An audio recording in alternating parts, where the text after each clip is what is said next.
Welcome to the Deep Dive. We're here to unpack some fascinating ideas, things you can actually use. That's the plan.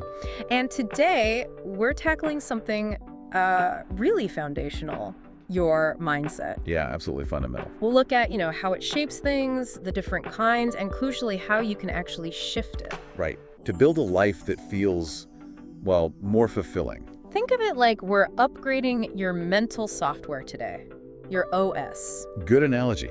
Because it really does act like this filter, doesn't it, for everything you experience. Totally. You see it all the time. Same event, maybe a traffic jam. Oh, yeah. Perfect example. One person's fuming, the other's just chilling, listening to music. The situation's identical. But the response is worlds apart. And that's mindset right there. It colors everything. And that really gets to a core idea we found, didn't we? You can't always control what happens. Nope. Life throws curveballs. Always does. But you can always control how you respond. That feels huge. It is huge. Once you grasp that, Yeah. you start seeing how your mindset basically creates your internal weather forecast.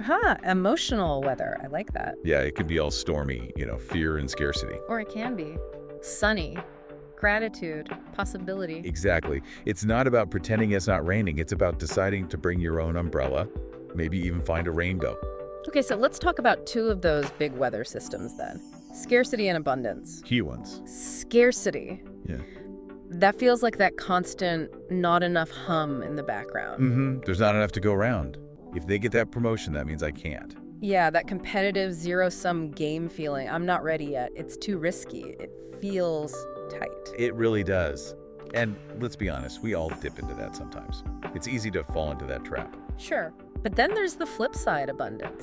Yes. The much more expansive view. There's plenty of room. Their success actually inspires me, shows me what's possible. Every day I'm getting better, more capable. It feels open. It really does. Remember that glass water analogy? Oh yeah, the half empty, half full thing? Well, going beyond that, it's not just is it half empty or half full, but recognizing, hey, this glass is refillable. Right. That's the abundance part. Seeing the potential, possibility of more. Not just what is, but what could be. Precisely. Focusing on potential and resources, not just limitations. Hmm. And this is so important for breaking free from, well, limiting beliefs. The invisible prisons, as they feel like. Yeah, not made of bricks, but beliefs.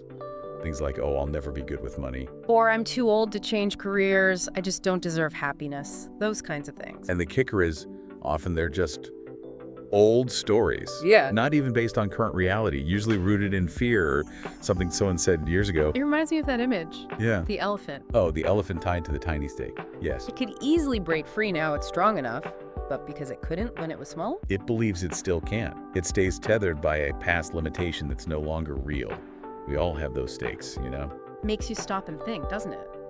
What beliefs are keeping me tied down that maybe aren't even true anymore? It's a crucial question, and Tony Robbins nailed it, didn't he? The quote about the story. Yeah. The only thing keeping you from what you want is the story you keep telling yourself. It really puts the power back in our hands. It's about the narrative. So how do we change the story? Where do you even start? Well, the first step, maybe the biggest, is just awareness. Simple awareness. Just noticing. Just noticing that inner voice. Catching yourself in the act of that negative self-talk, the I can't, or I always mess this up. Or that's just how I am. That's a big one. Huge one. Just stopping and hearing it without judgment initially, that alone can be powerful. And then I guess questioning it. Exactly. Pausing and asking, okay, hang on. Is this belief actually helping me? Is it helping me grow, or is it just holding me back? That's a great filter. Simple but effective. And that pause creates space. Space to maybe reframe it. Reframe, like change the wording. Yeah. Take, I'm bad with money. Okay, maybe that feels true right now. But can you reframe it to something like, I'm learning how to manage my money better every single day? Okay. So it shifts from a fixed state of failure to a process of learning. Precisely. Yeah. It's subtle, but it changes the energy, the direction. That feels like a chain reaction then. The words we use, they shape our thoughts. Thoughts harden into beliefs over time. Beliefs drive how we act. And our actions create our results, our life. It all starts upstream with the thoughts, the words. And the core message there is, it's a choice. Absolutely. Your mindset isn't set in stone. It's not fixed. It's chosen every day, every moment. Which brings us neatly to fixed versus growth mindsets. It's a classic distinction, really important. So fixed mindset is that feeling of, my talent is what it is. I'm either smart at this or I'm not. Right. I can't really change my basic abilities. Failure feels like proof you're just not good enough. Whereas growth mindset, that's different. Totally different vibe. It's skills are built. Mistakes are how I learn. Effort is what makes me better. Challenges are opportunities, not threats. I liked the example of the two kids learning piano. Yeah, great illustration. One hits a tough piece, thinks I'm just not musical, and wants to quit. That's fixed. The other hits the tough piece, thinks, okay, this is hard, I need to practice more strategically, and leans in. That's growth. And guess who's more likely to get good at piano? And this isn't just like positive thinking fluff, is it? There's science behind it. Oh yeah, absolutely. Neuroscience backs this up completely. The brain is plastic, adaptable. It's like a muscle. So when you challenge it, learn new things, try hard things. You literally build new neural pathways. You strengthen connections. Thinking new thoughts physically changes your brain over time. Wow, so you're not stuck. You really are still becoming. Always becoming. Which leads us to that inner chatter, right? The self-talk. That voice that's always there. Non-stop commentary. Pretty much. Yeah. And it can be your biggest cheerleader or your harshest critic. Either way, it's incredibly influential. Brian Tracy said something about that, didn't he? Yeah. You become what you think about most of the time. It's sobering, really. Makes you pay attention to what's on repeat in your head. But the crucial part is, you don't have to buy into everything it says. Exactly. That's the escape hatch. Right. You don't have to believe everything you think. Thoughts are just thoughts. They aren't necessarily facts. So you can kind of step back from them. You can. There's a great practical exercise. First, just notice the negative thought when it pops up. Okay, like, ugh, I'm gonna fail this presentation. Right. Then you can even say out loud or just internally, that's just a thought. It's not a fact. Creates a bit of distance. It does. And then the important part, consciously replace it with a more supportive, growth-oriented thought. Right. Like, I'm prepared and I'm learning to be a better presenter, or this is a chance to grow, or even just, I've handled challenges before. I can handle this. Okay, I see. Notice, label, replace. Pretty much. Yeah. And doing that consistently, day after day, that's how you start to rewire. You train your brain to work for you, not against you. So what are some other ways to actively, do this? Yeah. Daily tools.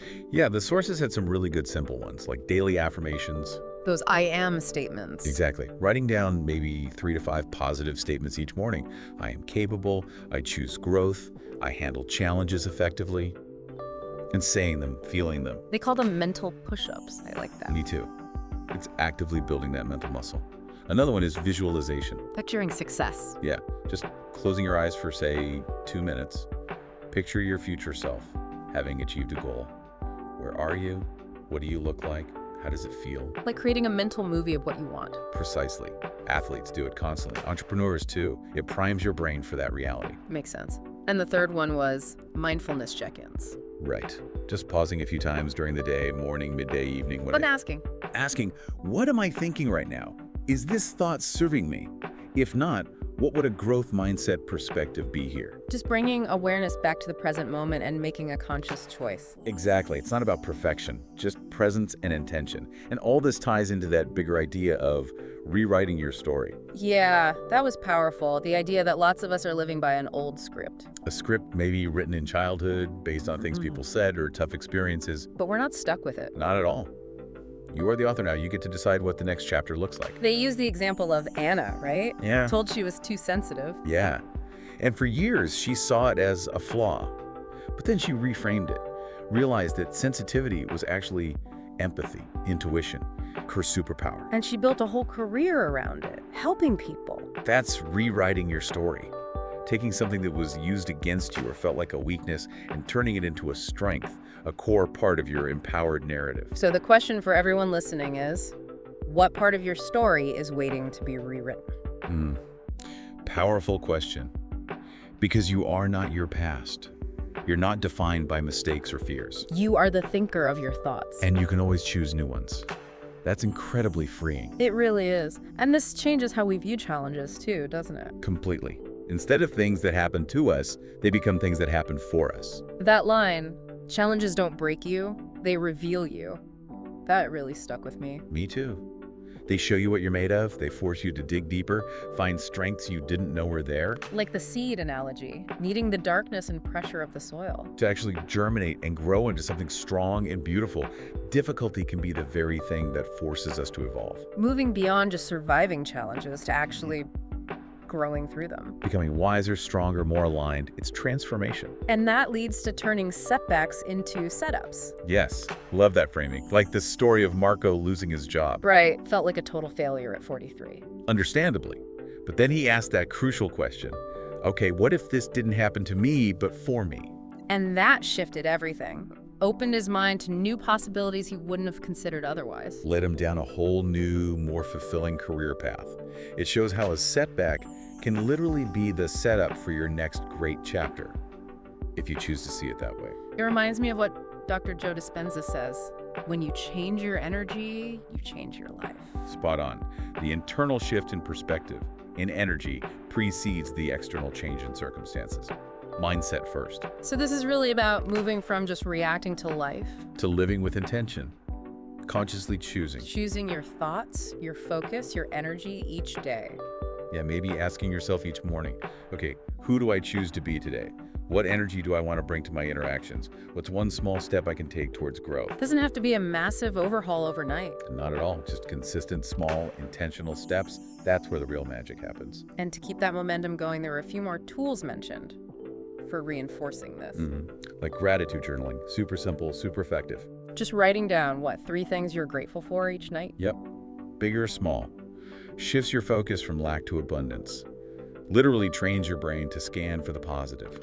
Builds optimism. And asking better questions, power questions. Right. Instead of why me or why is this so hard, Yeah. which are disempowering. Asking things like, what can I learn here? How can this make me stronger? What would my best self do right now? Questions like that direct your focus towards solutions, growth, empowerment. They change the whole frame. And the last one, environment. That felt really key. Hugely important. Who and what are you surrounding yourself with? That Jim Rohn quote is always a wake-up call. You are the average of the 5 people you spend the most time with. It's true, isn't it? Your environment is either feeding your growth or feeding your doubts. Supportive people, inspiring books, positive content, it all matters. You have to be intentional about curating that environment. Absolutely. It's a vital part of mindset management and self-care. So when you pull it all together, this idea that success, happiness, fulfillment, it's not really about luck. Not fundamentally, no. It stems from this ongoing process of intentional thinking, Yeah. choosing your beliefs, upgrading your thoughts day by day. It really does put the power and maybe the responsibility back on us. It does. The ability to shape your inner world, which in turn shapes your outer world. That power resides within you. So for everyone listening, maybe the real question is, are you ready?